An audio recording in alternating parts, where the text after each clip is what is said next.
संस्कृत व्याकरण का इतिहास। आज हम संस्कृत व्याकरण को बिल्कुल शुरू से शुरू करेंगे। इसमें सबसे पहले हम संस्कृत व्याकरण का इतिहास पढ़ेंगे। संस्कृत शब्द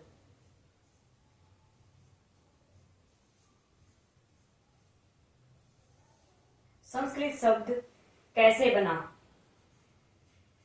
सम उपसर्ग क्री धातु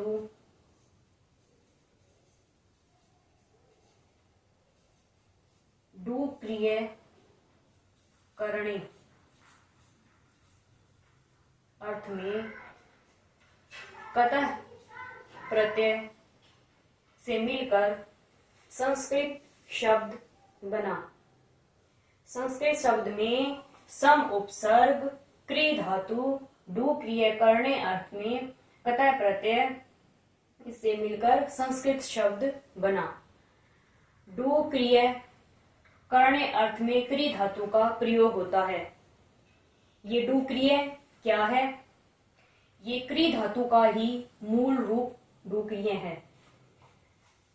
इसमें ये की इत संज्ञा हो जाती है और तस्य लोप से उसका लोप हो जाता है। जब भी कोई शब्द हलंत्यम है अर्थात किसी भी शब्द के अंत में हल है अर्थात व्यंजन है तो उसकी इत संज्ञा हलंत्यम सूत्र से हो जाती है। जिस वर्ण की इत संज्ञा होती है उसका तस्य लोप से लोप हो जाता है। ये सूत्र आगे हम विस्तृत रूप से पढ़ेंगे। अभी हमें सिर्फ इतना ही याद रखना है कि संस्कृत शब्द बना कैसे है। सम उपसर्ग क्री धातु या ऑप्शन में आपको डू क्रिय धातु भी मिल सकता है और कतः प्रत्यय इससे मिलकर के बना है। ऐसे ही आदिर टू डुव सूत्र से डू की इत संज्ञा हो जाती है और तस्य लोप से उसका लोप हो जाता है। इस प्रकार क्री शेष रहता है। कतः प्रत्यय में कै की भी इत संज्ञा हो जाती है लश कव तद्धिते सूत्र से और तस्य लोप से उसका लोप हो जाता है और तय शेष रहता है। यहां पर संधि आदि कार्य होकर के संस्कृत शब्द बना है। संस्कृत शब्द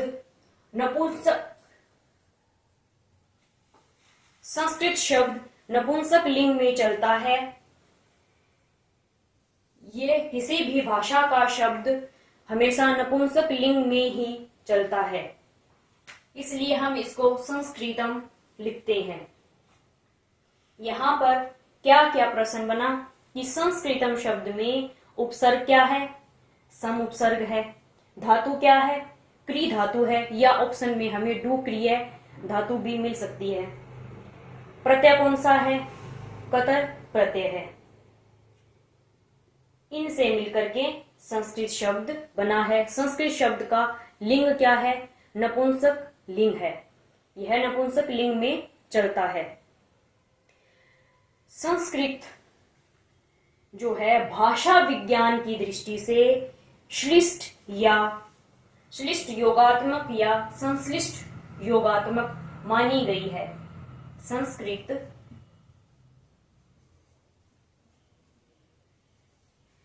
भाषा विज्ञान की दृष्टि से भाषा विज्ञान की दृष्टि से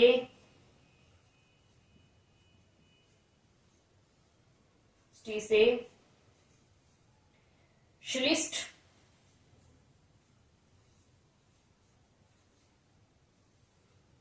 योगात्मक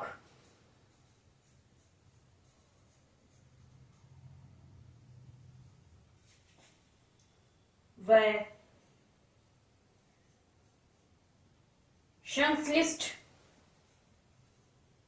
संश्लिष्ट योगात्मक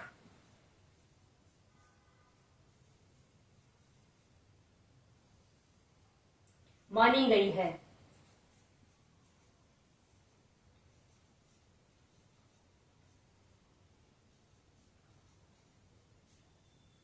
भाषा विज्ञान।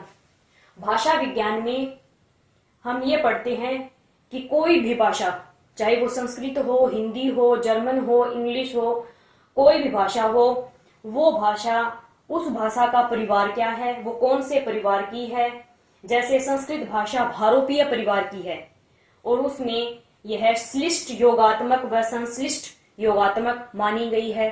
किसी वीडियो में हम भाषा विज्ञान पढ़ेंगे तब ये चीज हम वहां पे विस्तृत रूप से पढ़ेंगे। अभी आपको क्या याद रखना है, भाषा विज्ञान की दृष्टि से संस्कृत कैसी है। तो भाषा विज्ञान की दृष्टि से संस्कृत श्लिष्ट योगात्मक व संश्लिष्ट योगात्मक मानी गई है। ये यहां पर क्वेश्चन बनता है, यहां पर भी क्वेश्चन बनता है। ये हमें अच्छे से याद रखने हैं। इसके बाद संस्कृत शब्द के बाद व्याकरण शब्द को पढ़ते हैं कि व्याकरण शब्द कैसे बना है। व्याकरण शब्द में वी, आंग, उपसर्ग, क्री धातु या डूक्रिय धातु, डूक्रिय धातु व लुप्त प्रत्यय। व्याकरण शब्द कैसे बना है, वी और आंग उपसर्ग पूर्वक क्री धातु या डूक्रिय धातु और लुट प्रत्यय के मिलने से व्याकरण शब्द बना है। अब यहां पर प्रश्न क्या बनता है कि व्याकरण शब्द में कितने उपसर्ग हैं। ये प्रश्न आता है पेपर में कि व्याकरण शब्द में कितने उपसर्ग हैं। तो इसमें 2 उपसर्ग हैं। कौन कौन से, वी उपसर्ग, आंग उपसर्ग। इसमें धातु कौन सी है, क्री धातु या डूक्रिय धातु। या तो हमें ऑप्शन में क्री मिलेगा या डूक्रिय मिलेगा। डूक्रिय देखिए घबराना नहीं है, ये क्री का ही मूल रूप है। और इसमें प्रत्यय कौन सा है, इसमें ल्युट प्रत्यय है। यहाँ पे क्या प्रश्न बना, व्याकरण शब्द में कितने उपसर्ग हैं, वी और आंग। धातु कौन सी है, क्री या डूक्रिय। प्रत्यय कौन सा है, ल्युट प्रत्यय। इसमें भी टैकित संज्ञा हो जाती है, लैकित संज्ञा हो जाती है, यू शेष रह जाता है, यू को अन आदेश हो जाता है। इस प्रकार व्याकरण शब्द बनता है। ये हम आगे विस्तृत रूप से पढ़ेंगे।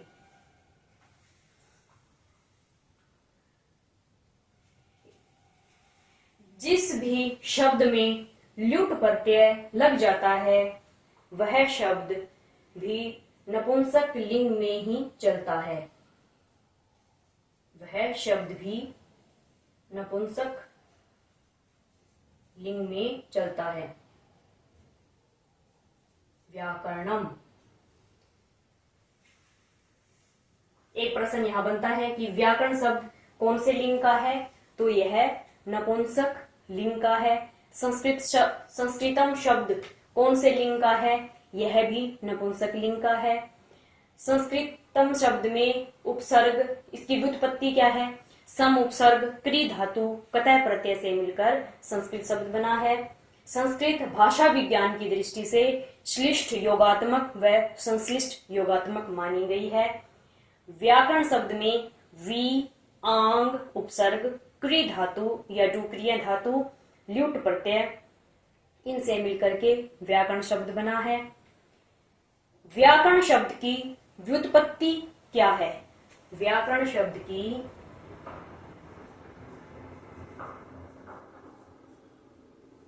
व्याकरण की व्युत्पत्ति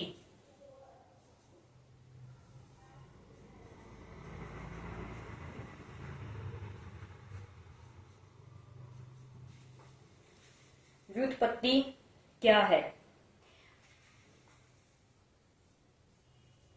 वे क्रियन्ते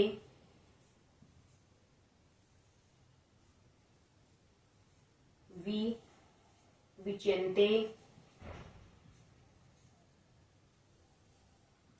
शब्दाः अनेन इति व्याकरणम्।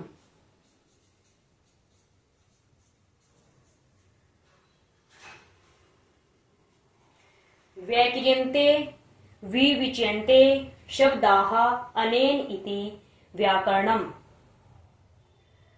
अनेन जिसके द्वारा, अनेन जिसके द्वारा,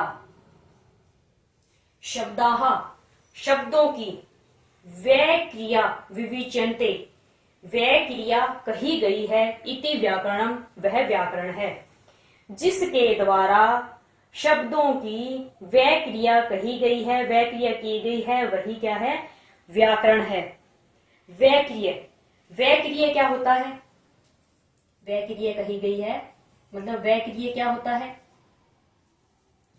व्यय क्रिया का मतलब होता है किसी भी शब्द का पोस्टमार्टम कर देना, अर्थात उसकी चीरफाड़ कर देना, अर्थात किसी भी शब्द के बारे में ये जानना कि वह कौन सी धातु से बना है, उसमें उपसर्ग क्या है, उसमें प्रत्यय क्या है, वो कौन से वचन का है, वो कौन से लिंग का है, अन्य अन्य बातें उसके बारे में जानना, उसका व्यय क्रिया करना है। और ये हमें किससे पता चलेगी?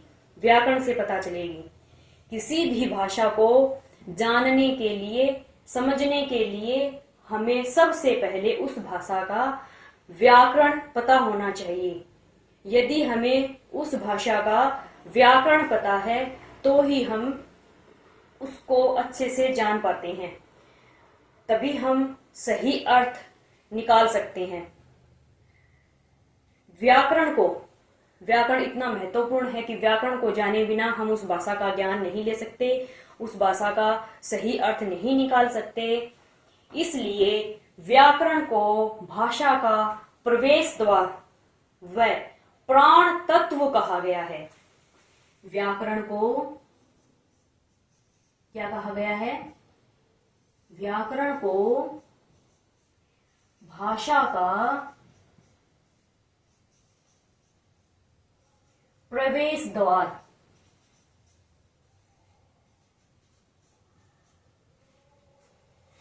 व, या नहीं कहूंगी यहां पे, व प्राण तत्व कहा गया है।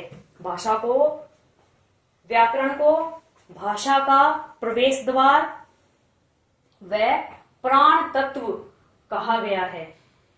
अब आप देख सकते हैं कि व्याकरण भाषा के लिए कितनी महत्वपूर्ण है, उसका प्राण तत्व कहा गया है। व्यय क्रिया शब्दों का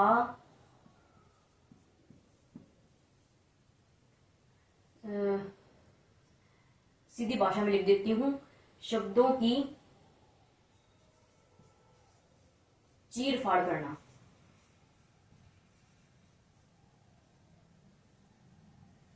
या उसके बारे में बारीकी से जानना।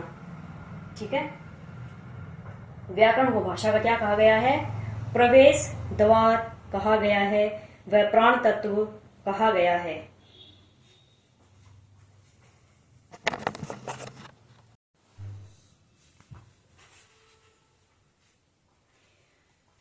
व्याकरण की व्युत्पत्ति क्या है?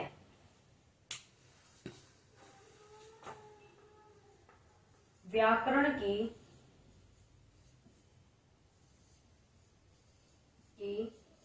व्युत्पत्ति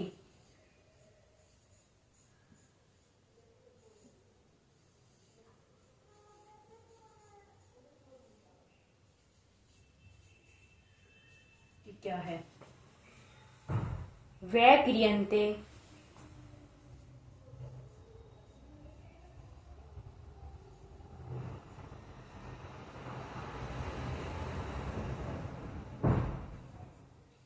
विविच्यन्ते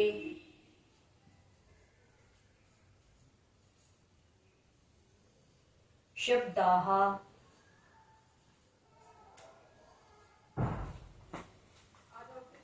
अनेन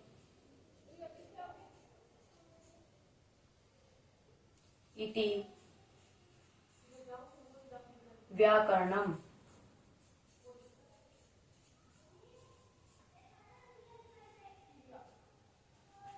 व्याक्रियन्ते विविच्यन्ते शब्दाः अनेन इति व्याकरणम। अनेन जिसके द्वारा,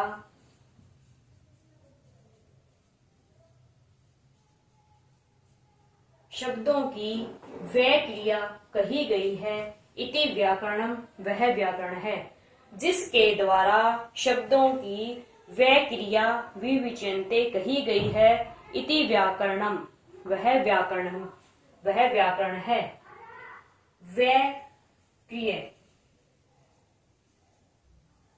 वैक्रिय क्या होता है? किसी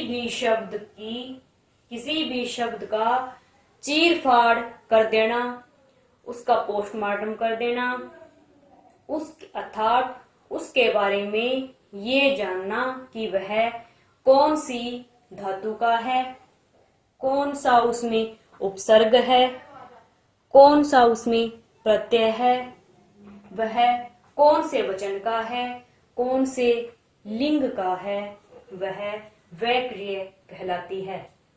अर्थात शब्दों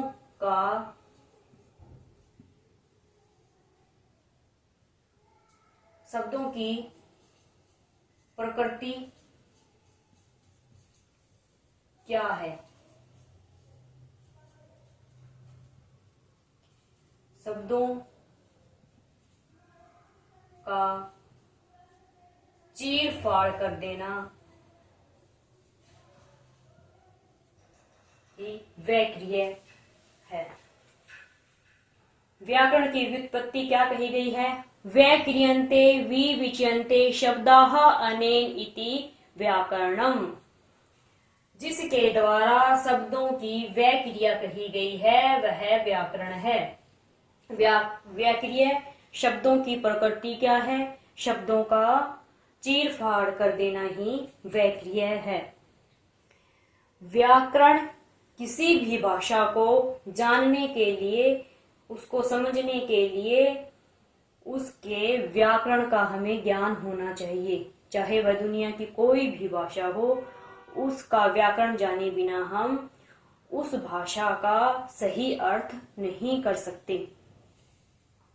इसलिए भाषा को अच्छे से जानने के लिए हमें उसका व्याकरण पता होना चाहिए। इसलिए व्याकरण इतना महत्वपूर्ण है। इसलिए व्याकरण को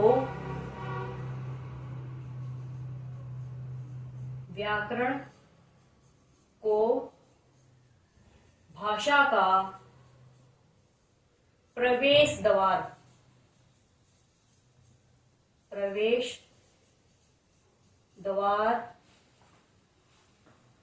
व प्राण तत्व कहा गया है। व्याकरण को भाषा का प्रवेश द्वार व प्राण तत्व कहा गया है।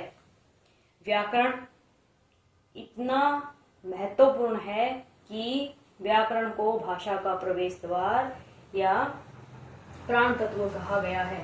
यहाँ पे क्वेश्चन बनता है कि भाषा का प्राण तत्व किसे कहा गया है? व्याकरण को। भाषा का प्रवेश द्वार किसे कहा गया है? व्याकरण को। व्याकरण को भाषा का क्या कहा गया है? प्रवेश द्वार या प्राण तत्व। पाणिनीय शिक्षा पाणिनीय शिक्षा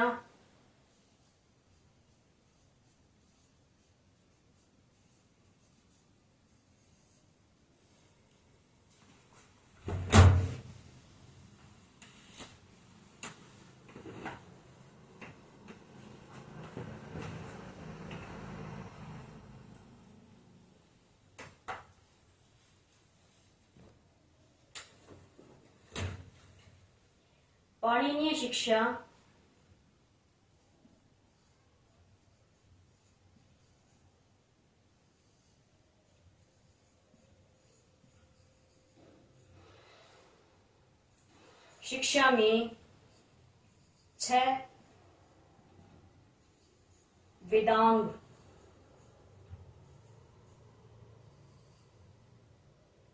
कहे गए हैं।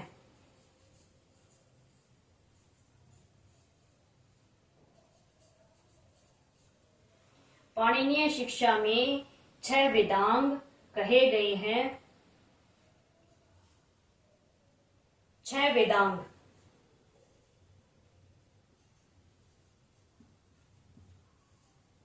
शिक्षा,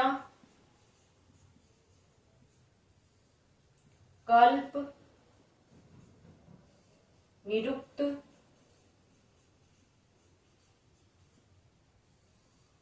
छंद, ज्योतिष,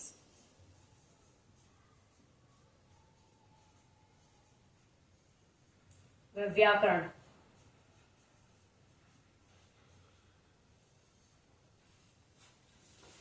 शिक्षा, पाणिनीय शिक्षा में 6 वेदांग कहे गए हैं। ये 6 वेदांग है शिक्षा, कल्प, निरुक्त, छंद, ज्योतिष, व्याकरण। वेद रूपी पुरुष के ये 6 अंग बताए गए हैं। इन 6 अंगों में सबसे महत्वपूर्ण व्याकरण को बताया गया है। व्याकरण को वेद पुरुष का मुख कहा गया है। पाणिनीय शिक्षा में व्याकरण को वेद पुरुष का मुख कहा गया है। मुखम व्याकरणम स्मृतम। मुखम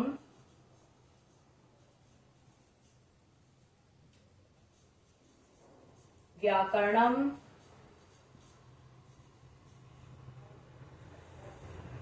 स्मृतम।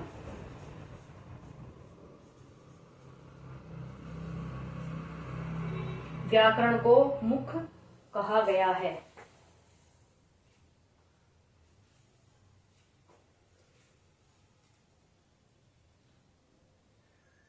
महाभाष्यकार पतंजलि ने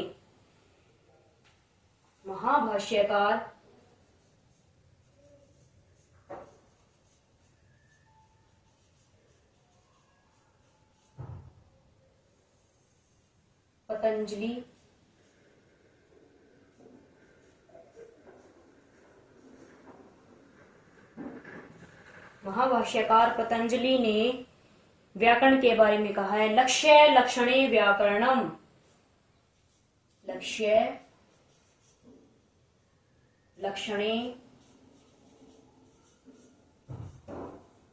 व्याकरणम।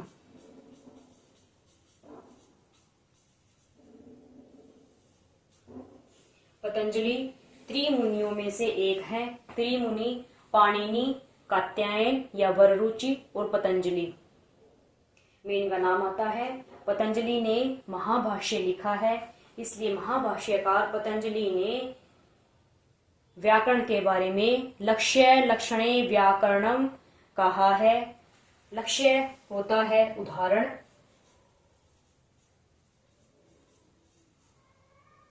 लक्षण होता है सूत्र। व्याकरण में सूत्र और उदाहरण होते हैं। व्याकरण में सूत्र व उदाहरण होते हैं। ध्वन्यालोक में आनंदवर्धन ने व्याकरण की श्रेष्ठता संपादित करते हुए लिखा है,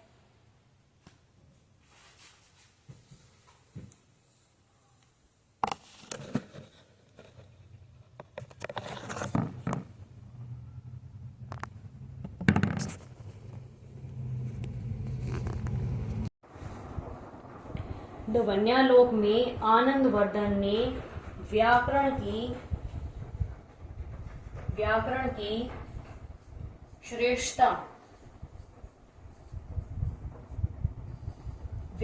की श्रेष्ठता संपादित करते हुए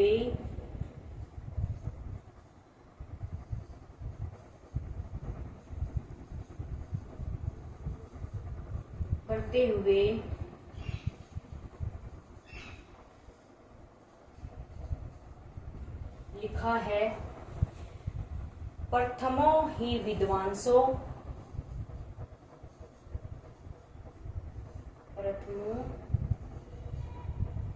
प्रथमो हि विद्वांसो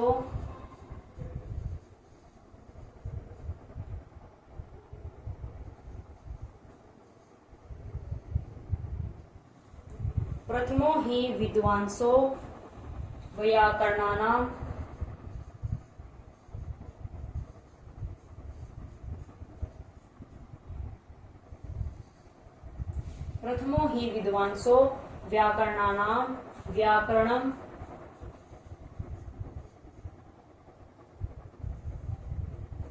मूलतवात्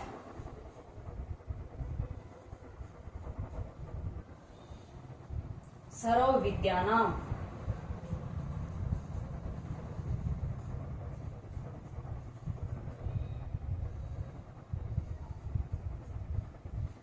प्रथमो हि विद्वांसो व्याकरणानां व्याकरणं मूलतवात् सर्वविद्यानां।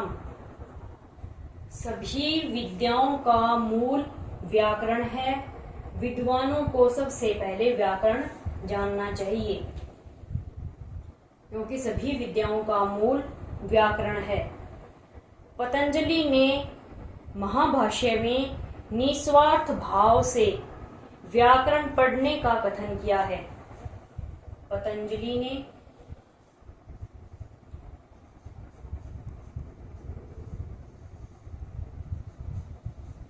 महाभाष्य में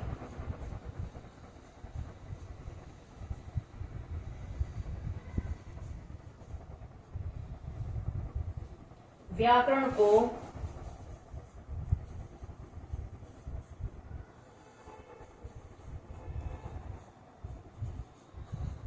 निस्वार्थ भाव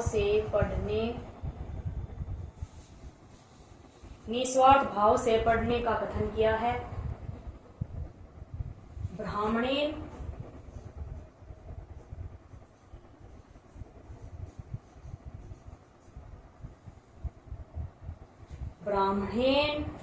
निष्कारणे धर्म।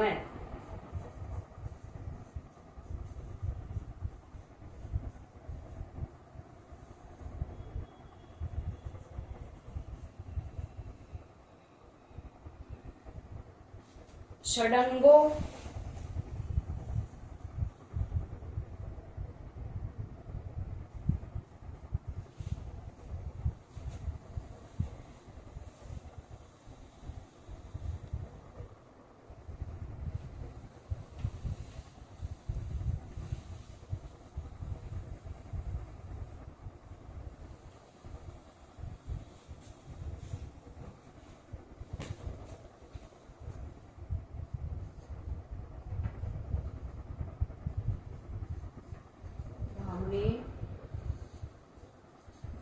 निष्कारणे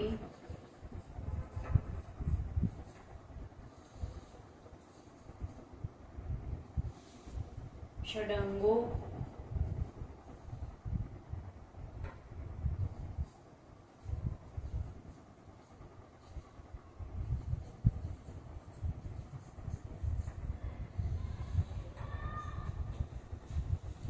वेद अध्ययो प्रधानम च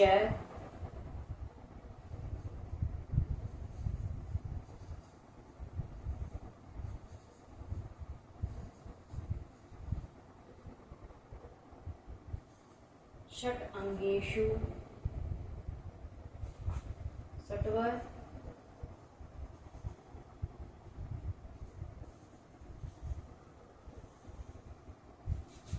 षट्व अंगेषु व्याकरणम।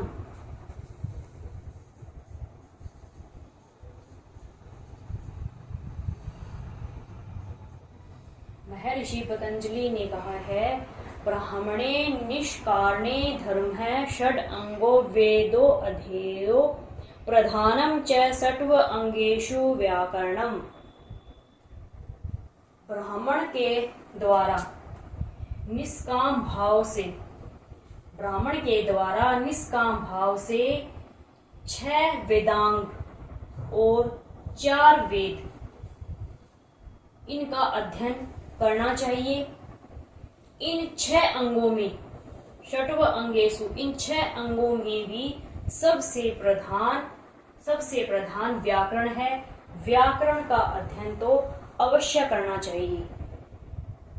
ब्राह्मण को निष्काम भाव से 6 अंगों यानी कि 6 वेदांगों, 6 वेदांग और 4 वेद, 10 विद्याओं का, 6 वेदांग और 4 वेदों का अध्ययन अवश्य करना चाहिए। इन 6 अंगों में भी प्रधान व्याकरण है, तो व्याकरण को तो अवश्य पढ़ना चाहिए। व्याकरण का ज्ञान, व्याकरण का शुद्ध ज्ञान ही सही अर्थ करवा सकता है। व्याकरण का शुद्ध ज्ञान ही सही अर्थ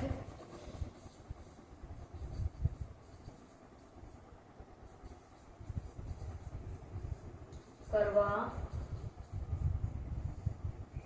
सकता है। ये जो गायिका है, इसमें यहाँ पे अंडरलाइन दे देंगे, यहाँ पे डैश दे देंगे, इसको भरना होगा, या यहाँ पे डैश दे देंगे, इसको भरना होगा, या फिर यहाँ पे डैश दे देंगे। ये 3 जगह पर डैश देकर प्रश्न पूछ सकते हैं, तो हमें इस कारिका को थोड़ा ध्यान से देखना होगा।